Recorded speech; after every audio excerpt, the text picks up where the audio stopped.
Hindi tinipid sa ingredients.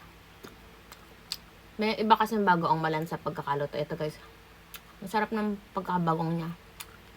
Maanghang siyang konti. Kung gusto niyo nitong guys, bagoong na to, lagay ko sa yellow basket. Sarap guys, promise.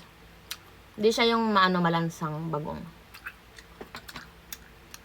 Lutong-luto guys. Sarap. Medyo maanghang.